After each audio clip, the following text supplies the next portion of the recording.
नमस्कार छात्रों, स्वागत है आपका मेरे इस YouTube चैनल मेजर टारगेट में, जिसका एकमात्र उद्देश्य है बिहार में टॉपर्स देना।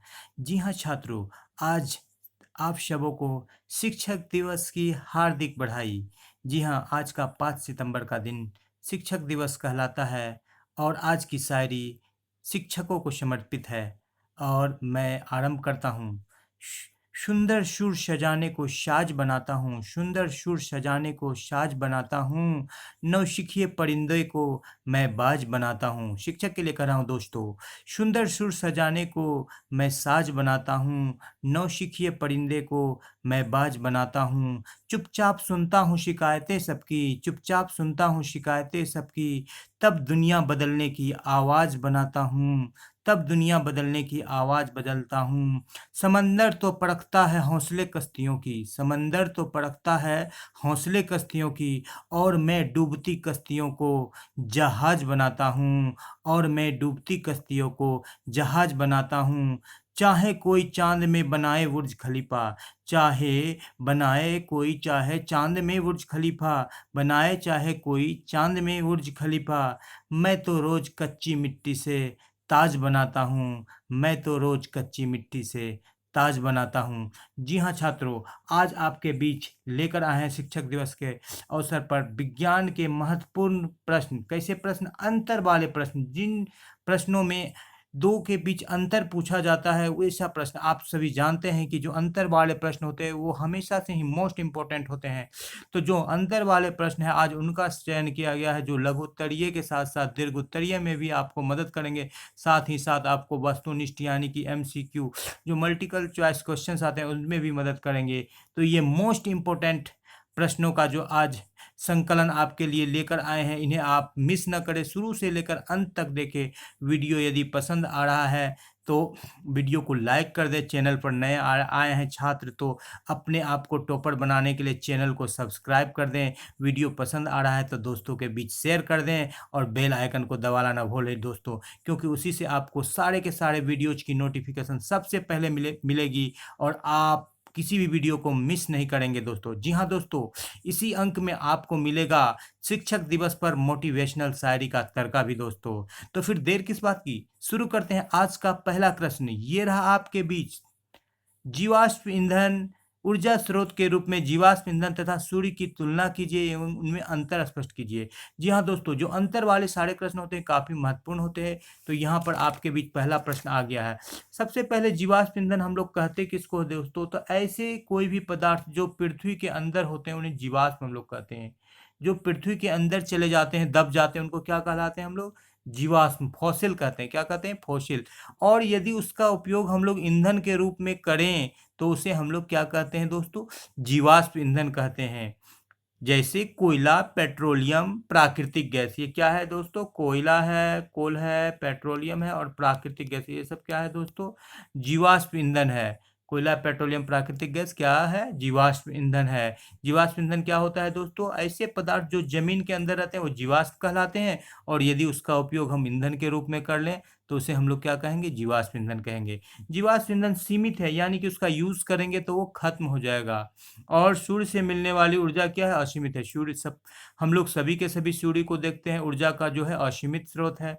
इसके जलने पर वायु प्रदूषित होती है। जैसे कोयला, पेट्रोलियम और प्राकृतिक गैस जलेगा तो वायु तो प्रदूषित होगी, इससे कोई प्रदूषण उत्पन्न नहीं होता है, यह प्रदूषण मुक्त है।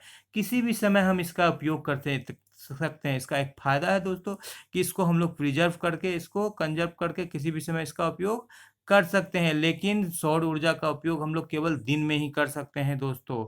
और सौर ऊर्जा को उपयोग करने के लिए हम लोगों को क्या चीज़ की ज़रूरत पड़ेगी दोस्तों? सोलर प्लेट की ज़रूरत पड़ेगी। सोलर प्लेट या सोलर सेल, जिससे हम लोग बैटरी चार्ज करते हैं, जो जिसमें कि सिलिकॉन और जर्मेनियम में उपधातु का उपयोग किया जाता है, जो कि सौर ऊर्जा से उत्तेजित होकर वो उसको रासायनिक ऊर्जा में बदलती है, जिससे बैटरी हमारा चार्ज हो जाता है और उसका उपयोग हम लोग क्या करते हैं? वह विभिन्न प्रकार के बिजली से संबंधित उपकरणों को चलाने में करते हैं। तो ये अंतर हो गया जीवाश्म ईंधन और सौर ऊर्जा में। तो जीवाश्म ईंधन क्या होता है दोस्तों कि ये खत्म होने वाला होता है, और सौर ऊर्जा कभी भी खत्म, चाहे जितना भी सोलर प्लेट हम लगा लें, चाहे जितना भी सौर ऊर्जा का ले लें, ये असीमित अक्षय ऊर्जा का स्रोत है। और जीवाश्म ईंधन क्या है? समाप्त होने वाले ऊर्जा के स्रोत हैं दोस्तों। तो चलते हैं अगले प्रश्न पर। ये रहा आपके स्क्रीन पर। जी हाँ दोस्तों, काफी महत्वपूर्ण प्रश्न। नाभिकीय संलयन और नाभिकीय विखंडन में अंतर स्पष्ट करें। न्यूक्लियर फ्यूजन और न्यूक्लियर फिजन। जी हाँ दोस्तों, जब दो हल्के नाभिक परस्पर मिलकर संलयित होकर एक भारी नाभिक का निर्माण करते हैं तो उसे हम लोग नाभिकीय संलयन कहते हैं। जैसे सौर ऊर्जा का स्रोत जो है दोस्तों, किसका? सौर ऊर्जा का, जो सोलर एनर्जी का हम लोग का स्रोत है, वो क्या है दोस्तों? नाभिकीय संलयन। उसमें जो होते हैं दो प्रोटियम यानी हाइड्रोजन के जो समस्थानिक होते हैं प्रोटियम, वो उच्च गति से बहुत ज़्यादा टेम्परेचर पर 40 लाख डिग्री सी ताप पर वो गति करते हैं और क्या होते हैं, आपस में मिल करके हीलियम बनाते हैं, जिससे भारी मात्रा में ऊर्जा निकलती है। जिससे क्या होती है दोस्तों? भारी मात्रा में ऊर्जा निकलती है। यानी कि दो हाइड्रोजन के हल्के नाभिक मिलकर के क्या हो गई दोस्तों? एक बड़ा नाभिक का निर्माण कर लिया। और वहीं पर यदि आप हम बात करें नाभिकीय विखंडन की, तो एक बड़ा नाभिक टूटकर दो हल्के नाभिक में बढ़ता है। जैसे यूरेनियम हम लोग का टूट जाता है क्रिप्टन और बेरियम में। किस में टूट जाता है? एक मंद गति न्यूट्रॉन से जब यूरेनियम पर प्रहार कराया जाता है तो ये टूट जाता है। यूरेनियम पर किससे प्रहार कराएंगे दोस्तों? मंद गति न्यूट्रॉन से। जैसे ये यूरेनियम है, उस पर हम लोग ने न्यूट्रॉन से प्रहार करा दिया तो ये टूट जाता है क्रिप्टन और बेरियम में। और फिर इससे न्यूट्रॉन 3 निकलती है और काफ़ी मात्रा में ऊर्जा भी निकलती है। लेकिन जितना भी ऊर्जा निकलता है नाभिकीय विखंडन में, नाभिकीय संलयन से हज़ारों गुना कम होती है दोस्तों, हज़ारों गुना कम होती है। तो ये विखंडन होता है, इसमें क्या होता है? भारी नाभिक टूटकर हल्के नाभिक में बदलते हैं और इसमें हल्के नाभिक से भारी नाभिक बदलते हैं। जैसे सौर ऊर्जा में, सूरज के अंदर क्या होता है? नाभिकीय संलयन। सौर ऊर्जा का स्रोत क्या है दोस्तों? नाभिकीय। वहां पर दो हाइड्रोजन के हल्के नाभिक मिलकर के क्या बनाते हैं दोस्तों? हीलियम। हाइड्रोजन के हल्के नाभिक मिलकर के क्या बनाते हैं? हीलियम। और नाभिकीय विखंडन में क्या होता है दोस्तों? ये एक भारी नाभिक टूटकर, जैसे यहाँ यूरेनियम टूट रहा है मंदगति न्यूट्रॉन से बेरियम क्रिप्टन में, और उससे ऊर्जा निकलती है और इसमें 3 न्यूट्रॉन भी निकलता है। नाभिकीय संलयन अत्यधिक ताप, जो कि 40 लाख डिग्री सी, ये 4 × 10⁻⁶ होना चाहिए यहाँ पर, जिसको हम लोग 40 लाख डिग्री सी कहते हैं दोस्तों, उस पर ये संपन्न होती है।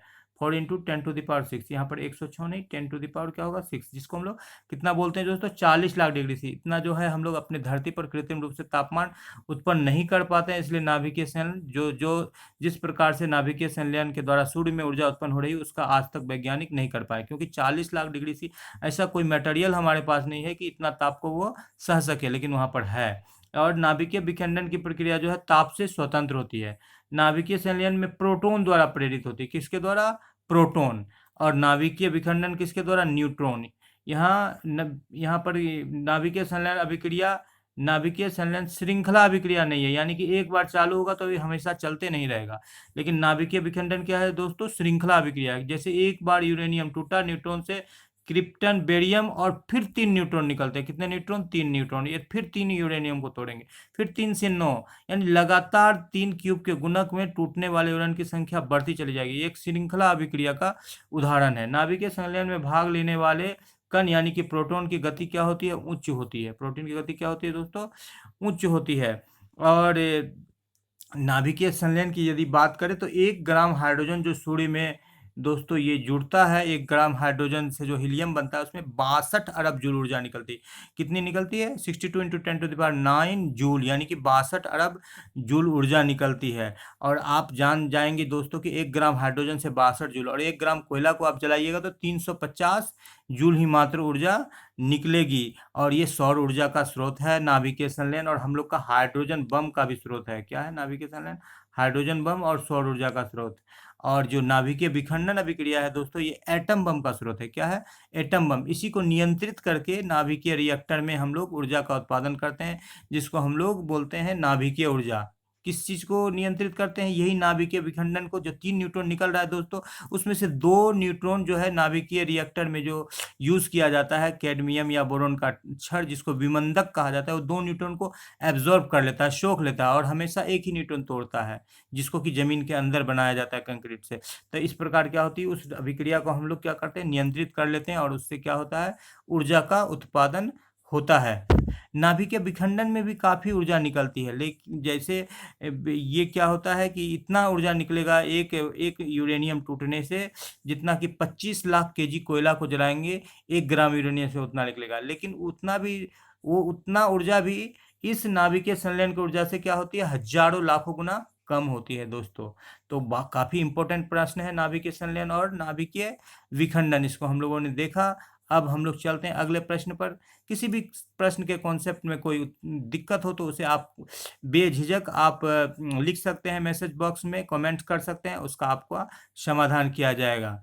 तो चलते हैं दोस्तों अगले प्रश्न पर। ये रहा आपके बीच, प्रत्यावर्ती धारा एवं दिष्ट धारा में अंतर लिखिए। जी हाँ दोस्तों, दिष्ट धारा, प्रत्यावर्ती धारा इसको हम लोग अल्टरनेटिंग करंट और दिष्ट धारा को हम लोग डायरेक्ट करंट कहते हैं। प्रत्यावर्ती धारा उसे बोलते हैं जिसमें जिसमें क्या लिखा गया है दोस्तों, कि धारा का मान तथा दिशा समय के साथ बदलता है। इस तरह से होता है इसका ग्राफ दोस्तों, ऐसे करके ये हम लोग धारा ले लेते हैं और इधर समय ले लेते हैं, टाइम। तो ये समय के साथ बदलते रहता है। उसी जगह पर दिष्ट धारा का कैसा होता है ग्राफ दोस्तों, ये यदि इधर हम लोगों ने टाइम ले लिया समय और इधर हम लोगों ने धारा ले लिया आई, तो ये दिष्ट धारा एकदम अपने सीधा सीधी चलते रहता है दोस्तों। तो ये प्रत्यावर्ती धारा क्या होती है, जिसकी दिशा और परिमाण, जिसकी दिशा और परिमाण, परिणाम नहीं दोस्तों, परिमाण यानी कि मात्रा, जिसकी दिशा और परिमाण समय के साथ बदले उसको हम लोग प्रत्यावर्ती धारा कहते हैं। जैसे इसका दिशा भी देखिए और परिमाण भी देखिए, समय के साथ बदल रहा है। जिसका दिशा और परिमाण समय के साथ नहीं बदले, जैसे इसका देख लेते हैं, उसको हम लोग दिष्ट धारा कहते हैं, डायरेक्ट करंट डीसी कहते हैं। इसे आसानी से उत्पन्न किया जा सकता है, इसे उत्पन्न करने में कठिनाई होती है। इसे डीसी में बदला जा सकता है, एसी को डीसी में बदल सकते हैं हम लोग जो चार्जर वगैरह के द्वारा। इसे एसी में बदलने में काफ़ी कठिनाई होती है इन्वर्टर के द्वारा, लेकिन बदल लेते हैं। यह डीसी की अपेक्षा अधिक घातक होता है, ये करंट मार देता है जी दोस्तों। हमारे शरीर का जो प्रतिरोध होता है 30,000 ओम, तो ये 30,000 ओम के साथ ये जो डीसी करंट होता है ये हम लोगों को करंट नहीं मारता है, लेकिन एसी करंट होता है वो मार देता है करंट, और इससे हमारी मौत भी हो सकती है। ये काफ़ी इंपॉर्टेंट पांचवा प्रश्न है। चालक के सतह पर प्रभावित होता है, और ये चालक के कहाँ होता है, अंदर प्रभावित होता है दोस्तों। ये चालक के सतह पर प्रभावित होता है और ये चालक के अंदर। एक बड़ा बात यह है कि एसी करंट को हम लोग एक जगह से दूसरी जगह तक प्रेषित कर सकते हैं, किसके द्वारा, ट्रांसफार्मर के द्वारा। और डीसी करंट में ऐसी कोई बात नहीं, उसको हम लोग एक जगह से दूसरी जगह बहुत ज़्यादा दूर तक, एसी करंट आपका हजारों किलोमीटर लाखों किलोमीटर दूर चला जा सकता है। एसी करंट हजारों लाखों किलोमीटर दूर ट्रांसफार्मर के द्वारा स्टेप अप और स्टेप डाउन, उसके वोल्टेज को बढ़ाकर या घटाकर, दोनों ही स्थितियों में हम भेज सकते हैं। लेकिन डीसी करंट जो है उसके साथ ऐसी बात नहीं है दोस्तों, डीसी करंट के साथ ऐसी बात नहीं है दोस्तों। तो ये एसी और डीसी में अंतर हो गया। दोनों ही क्या है, विद्युत धारा के दो रूप है, दो प्रकार है, अल्टरनेटिंग करंट और डायरेक्ट करंट। तो फिर चलते हैं दोस्तों अगले प्रश्न पर। ये रहा आपके बीच, मेंडलीव की आवर्त सारणी और आधुनिक आवर्त सारणी में अंतर स्पष्ट करें। जी हाँ दोस्तों, काफी महत्वपूर्ण प्रश्न। यह आवर्त सारणी परमाणु द्रव्यमान पर आधारित है। इसको मेंडलीव ने दिया सबसे पहले, और इसको किसने दिया दोस्तों, मोसले ने दिया। आधुनिक आवर्त सारणी को किसने दिया, मोसले ने। यहाँ पर तो नाम ही है कि मेंडलीव ने इसको दिया, और इसको किसने दिया, आधुनिक आवर्त सारणी को मोसले ने। ये परमाणु द्रव्यमान पर आधारित है और ये परमाणु संख्या पर आधारित है। इसमें उपसमूह ए तथा बी एक ही वर्ग के अंतर्गत है। इसमें उपसमूह यानी सब ग्रुप ए और बी को अलग अलग वर्गों में रखा गया है। इसमें कुल 6 क्षैतिज पंक्ति और 8 उदर स्तंभ है, जिसको हम लोग क्षैतिज पंक्तियों को हम लोग आवर्त बोलते हैं और उदग्र स्तंभ को क्या बोलते हैं, वर्ग। ये इंपॉर्टेंट है। इसमें 6 आवर्त और 8 वर्ग, और इसमें 7 आवर्त और 18 वर्ग। क्या बोलते हैं दोस्तों, आवर्त। क्या बोलते हैं, आवर्त यानी कि पीरियड, और वर्ग 18 क्या है दोस्तों, इसमें वर्ग है यानी कि ग्रुप। ये आधुनिक सारणी में काफी बार ऑब्जेक्टिव में आते हैं दोस्तों। आधुनिक आवर्त सारणी में कुल कितने आवर्त और वर्ग हैं, तो 7 आवर्त और 18 वर्ग। 7 क्षैतिज पंक्तियों को आवर्त या पीरियड बोलते हैं, और जो उदग्र पंक्ति होता है ऐसे सीधा खड़ा, उसको हम लोग क्या बोलते हैं, वर्ग बोलते हैं। इसमें अक्रिय गैस का कोई स्थान नहीं दिया गया था दोस्तों, लेकिन आधुनिक आवर्त सारणी जो बताया गया उसमें सबसे लास्ट में अंतिम 18 वर्ग में अक्रिय गैस को रखा गया। यह आवर्त सारणी काफी छोटा है, क्योंकि जब मेंडलीव ने आवर्त सारणी बनाया था तो मात्र 63 तत्वों की खोज हुई थी, और उसी को उन्होंने सजा दिया। और आज जो आधुनिक आवर्त सारणी है उसमें जगह छोड़ा गया था और 122 तत्वों को सजाया गया है दोस्तों। तो आधुनिक आवर्त सारणी में जो है मेंडलीव के आवर्त सारणी के दोषों को दूर कर दिया गया है दोस्तों। कैसे कैसे दोष थे इसमें, तो जैसे हाइड्रोजन को का 2 जगह स्थान था, समस्थानिकों के लिए कोई स्थान नहीं था, तत्वों की खोज में कठिनाई हो रही थी, द्रव्यमान से जो बढ़ रहा था द्रव्यमान, उसमें कोई सिलसिला नहीं था, क्रमिकता नहीं था। कभी कम द्रव्यमान वाला आगे, कभी अधिक द्रव्यमान वाला आगे, कभी समान गुण वाले एक ही वर्ग में नहीं आ रहे थे। इन सारे जो तरह तरह के रूप थे, दिक्कत थे, उन सारे दिक्कतों को क्या किया गया, आधुनिक आवर्त सारणी में अलग किया गया, दूर किया गया। साथ ही साथ आधुनिक आवर्त सारणी एक विस्तृत दीर्घ रूप है। इसमें जो है लैंथेनाइट्स, दुर्लभ मृदा तत्व और दुर्लभ क्षार धातु, इनको क्या किया गया है, आवर्त सारणी के नीचे सजाया गया, लैंथेनाइट्स और एक्टेनाइट्स का नाम देकर दोस्तों। तो काफी महत्वपूर्ण प्रश्न ये, मेंडलीव की आवर्त सारणी और आधुनिक आवर्त सारणी में अंतर, जो कि इसमें ये परमाणु द्रव्यमान पर आधारित है, मेंडलीव ने दिया, और ये परमाणु संख्या पर आधारित है। इसमें वर्ग की संख्या 6 और आवर्त की संख्या 6 और वर्ग की संख्या 8 है। इसमें कुल 7 आवर्त और 18 वर्ग है। इसमें अक्रिय गैस ने इसमें कई सारे दोष मौजूद है, जो बताया कि हाइड्रोजन का स्थान को लेकर, समस्थानिक के स्थान को लेकर, भार के अनुसार क्रमिकता को लेकर, जो सारे दोष को यहाँ पर मोस्ले ने आधुनिक आवर्त सारणी में क्या कर लिया दोस्तों, दूर कर दिया। तो चलते हैं दोस्तों अंतिम प्रश्न पर। ये रहा आपके बीच, साबुन तथा अपमार्जक में अंतर स्पष्ट कीजिए। जी हाँ दोस्तों, सोप और डिटर्जेंट, यहाँ पर साबुन कहने का मतलब है कपड़ा धोने वाला साबुन। यह उच्च वसा अम्लों के सोडियम लवण होते हैं। ये लंबी श्रृंखला वाले सल्फोनिक अम्ल के सोडियम लवण होते हैं। जी हाँ दोस्तों, ये उच्च वसा वाले सोडियम लवण होते हैं, सोडियम पोटेशियम के, और ये लंबी श्रृंखला वाले सल्फोनिक अम्ल के लवण होते हैं। ये कठोर जल में कठिनाई से झाग देता है और सफाई कार्य ठीक से नहीं कर पाता है, और ये कठोर जल में आसानी से झाग देता है और सफाई कार्य कर पाता है। यह जल में कम घुलनशील है साबुन, और ये अधिक घुलनशील है जो डिटर्जेंट होता है, डिटर्जेंट टिकिया जैसे एक्सल, निरमा। इसमें आर्द्रता का गुण कम पाया जाता है, इसमें आर्द्रता का गुण अधिक पाया जाता है। इसमें सफाई की क्षमता कम होती है, इसमें अधिक होती है।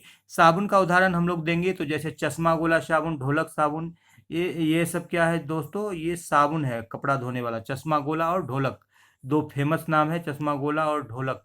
सब लोग जानते होंगे, जो लोग बहुत नए होंगे वो नहीं जानते होंगे। चश्मा गोला साबुन आज भी चलता है, ढोलक साबुन आज भी चलता है। और जो अपमार्जक है उसके उदाहरण जैसे रिन साबुन ले सकते हैं हम लोग, एक्सल ले सकते हैं, एक्सल साबुन हम लोग ले सकते हैं, एक्सल। ये सब क्या है, अपमार्जक के उदाहरण है दोस्तों। इनका जो विलयन होता है ये क्षारीय होता है जल में। कैसा होता है दोस्तों, क्षारीय। यदि हम लोग लाल लिटमस पत्र को लाएंगे तो वो नीला हो जाएगा, और इसमें लिटमस पत्र का कोई प्रभाव नहीं पड़ता है, ये उदासीन होता है। इनका विलयन कैसा होता है दोस्तों, उदासीन। कैसा होता है दोस्तों, उदासीन होता है। किसका, अपमार्जक का, डिटर्जेंट्स का विलयन कैसा होता है, उदासीन होता है। ये वनस्पति तेल से बनाया जाता है दोस्तों। किससे बनाया जाता है, वनस्पति तेल से बनाया जाता है दोस्तों। और ये कोयला और तथा पेट्रोलियम के हाइड्रोकार्बन से, कौन, अपमार्जक बनाया जाता है, कोयला और पेट्रोलियम के हाइड्रोकार्बन से बनाए जाते हैं। इसका जैव अपघटन थोड़ा आसान होता है, यानी कि ये प्रदूषण नहीं फैलाता है। इसको सूक्ष्मजीव तोड़ देते हैं। साबुन को क्या करते हैं, तोड़ देते हैं। या साबुन का जो मिसेल झाग जाता है, हाइड्रोकार्बन ग्रुप उसके मैल को पकड़ता है, और जो कार्बोजाइलेट आयन होता है वो क्या चीज को पकड़ता है दोस्तों, वो पकड़ता है पानी को, और वो जो मैल जाता है उसको सूक्ष्मजीव तोड़ देते हैं। यानी जैव अपघटन आसान होता है साबुन का, और ये जो है साबुन प्रदूषण उत्पन्न नहीं करती है। लेकिन वहीं पर जो है अपमार्जक का जो जैव अपघटन होता है वो थोड़ा कठिन होता है, और उसको क्या करती है कि तोड़ नहीं पाती है। कौन, सूक्ष्मजीव, ये जैव अपघटीय पदार्थ नहीं होता है। साबुन की जहाँ तक हम बात करें उदाहरण का, इसका रासायनिक सूत्र का, तो C17H35COONA। साबुन का रासायनिक सूत्र क्या होगा दोस्तों, C17H35COONA, C17H35COON, ये साबुन का रासायनिक सूत्र होता है दोस्तों। और अपमार्जक की बात करें तो C12 और H25 SO3Na, ये अपमार्जक का सूत्र होता है। नाम की बात करें तो इसका नाम हो जाएगा सोडियम स्टेरिएट। सोडियम स्टेरिएट क्या होगा नाम, सोडियम स्टेरिएट। और इसका नाम होगा दोस्तों sodium lauryl sulphate. Sodium lauryl sulphate, sodium lauryl sulphate, sodium stearate, sodium stearate, sodium lauryl sulphate, sodium lauryl sulphate. ये अपमार्जक का उदाहरण है दोस्तों। और सोडियम स्टेरिएट ये साबुन, कपड़ा धोने वाला साबुन का उदाहरण है दोस्तों। तो इस तरह से आज के अब पर कार्यक्रम के अंतिम मुकाम पर चलते हैं, और आपके लिए हाजिर है ये मोटिवेशनल शायरी। ये शायरी मैं अपने उन सभी शिक्षकों को समर्पित करता हूं दोस्तों, जिनके कारण आज मैं उच्च माध्यमिक विद्यालय में सरकारी शिक्षक के पद पर कार्यरत हूं। और आज आप लोग इस शायरी को मैं उन्हीं को समर्पित करता हूँ। गिरते हैं जब हम तो हमें उठाते हैं शिक्षक। जी हाँ दोस्तों, गिरते हैं जब हम तो हमें उठाते हैं शिक्षक, जीवन की राह दिखाते हैं शिक्षक। गिरते हैं जब हम तो हमें उठाते हैं शिक्षक, जीवन की राह हमें दिखाते हैं शिक्षक। अंधेरे जहाँ में बनकर दीपक, अंधेरे जहाँ में बनकर दीपक, अंधेरे जहाँ में बनकर दीपक, जीवन को रोशन करते हैं शिक्षक। कभी नन्ही आँखों में नमी जो होती, कभी नन्ही आँखों में नमी जो होती, तो अच्छे दोस्त बनकर हमें हंसाते हैं शिक्षक, तो अच्छे दोस्त बनकर हमें हंसाते हैं शिक्षक। जी हाँ दोस्तों, फिर एक बार आप सबों को शिक्षक दिवस की हार्दिक बधाई। और यदि आपको वीडियो पसंद आ रहा है दोस्तों, तो वीडियो को लाइक कर दें, वीडियो को दोस्तों के बीच शेयर कर दें। चैनल पर नए हैं तो चैनल को निश्चित रूप से सब्सक्राइब कर लें, ताकि आप टॉपर बन सके। और वीडियो को शुरू से अंत तक देखने के लिए आपका बहुत बहुत धन्यवाद। और इस चैनल को ढेर सारा प्यार देने के लिए आपका बहुत बहुत धन्यवाद। तो आपसे वादा है आर के भारती का, फिर एक बार मिलेंगे नए नए और अच्छे अच्छे वीडियोज़ के साथ, ताकि आप बिहार का टॉपर बने। इसी उम्मीद के साथ आपसे विदा लेते हैं। जय भारत, जय हिंद, जय शिक्षक दिवस।